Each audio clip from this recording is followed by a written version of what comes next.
Hello दोस्तों, नमस्कार और स्वागत करता हूं मैं आपको मेरे एक और वीडियो में। और इस वीडियो में हम बात करने वाले हैं एचसीएल टेक के Q1 के रिजल्ट्स के बारे में। तो जो रिजल्ट्स अभी आए हैं वो मार्केट आज के बाद आए हैं, तो इसका मार्केट का जो रिएक्शन रहेगा वो हमें कल जब मार्केट ओपन होगा तब देखने को मिलेगा। कंपनी ने यहाँ पे एक डिविडेंड भी डिक्लेयर किया है जो कि 12 रुपये प्रति शेयर का यहाँ पे दिया जाएगा।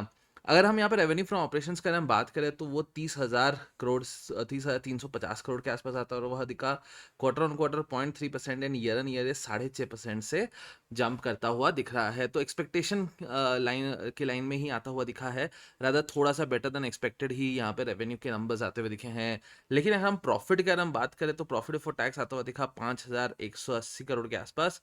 ये क्वार्टर ऑन क्वार्टर 10% से डाउन जा रहा है एंड ईयर ऑन ईयर भी ये 2% से डाउन जाता हुआ दिख रहा है। तो प्रॉफिट में खासा प्रेशर है एंड ये जो एक्सपेक्टेशन से यहाँ पे मिस होता हुआ दिख रहा है। एबिट की अगर हम बात करें तो वो आता हुआ दिखा 4,940 करोड़ पे, quarter on quarter 9% and year on year ये भी 2% से डाउन जाता हुआ दिखा। तो रेवेन्यू इन लाइन आता हुआ दिख रहा है, लेकिन प्रॉफिट एंड एबिटा यहाँ पे या फिर एबिट यहाँ पे अच्छे आते हुए नहीं दिखे हैं। एबिट मार्जिन की अगर हम बात करें तो वो 16.3% पे आता हुआ दिखा, quarter on quarter 170 basis point and year on year भी 130 बेसिस पॉइंट से डाउन जा रहा है। तो मार्जिन भी यहाँ पे प्रेशर में आते हुए दिखे हैं।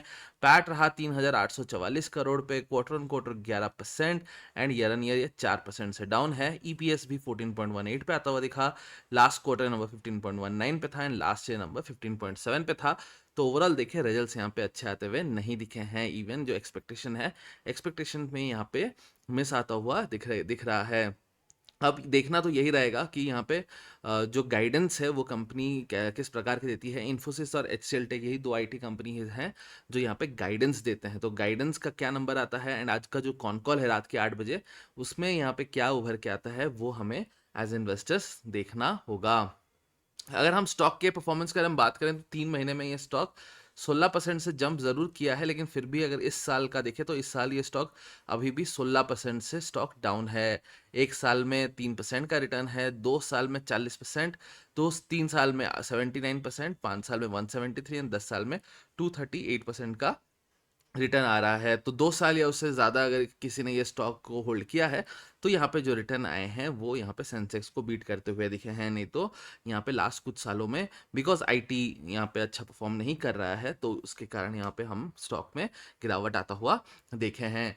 जैसे कि हम देख रहे हैं कि यहाँ पे जो ईपीएस है, ईपीएस कंटिन्यूसली ज़रूर बढ़ा है। स्टॉक प्राइस भी अभी रिसेंटली जंप किया है एंड अगर हम पी देखें तो पी इसका मीडियन पी यहाँ पे रहा है अराउंड 23 के आसपास एंड ये अपने अभी 26 के पी पे चलता हुआ दिख रहा है। तो यहाँ पे अगर हम उसके मीडियन पी से भी थोड़ा सा ऊपर यहाँ पे ट्रेड करता हुआ दिख रहा है एंड हाल ही में लास्ट 3 महीने में थोड़ा बहुत ये स्टॉक ऊपर जाता हुआ भी हमने देखा है।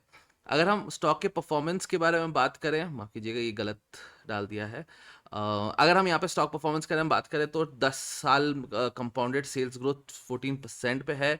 5 साल कंपाउंडेड सेल्स 11% पे है। 5 साल कंपाउंडेड प्रॉफिट ग्रोथ 10% का है, लेकिन स्टॉक 22% 5 साल में कंपाउंडेड सीएजीआर भाग चुका है। 3 साल में भी अगर कंपाउंडेड ग्रोथ सेल्स ग्रोथ 11% है, प्रॉफिट ग्रोथ 9% है, लेकिन स्टॉक 23% से ऑलरेडी भाग चुका है। एंड अगर हम ट्रेडिंग 12 मंथ्स में देखें 12% से जहां प्रॉफिट ग्रोथ हुआ है, स्टॉक यहाँ पे 5% से भागा है।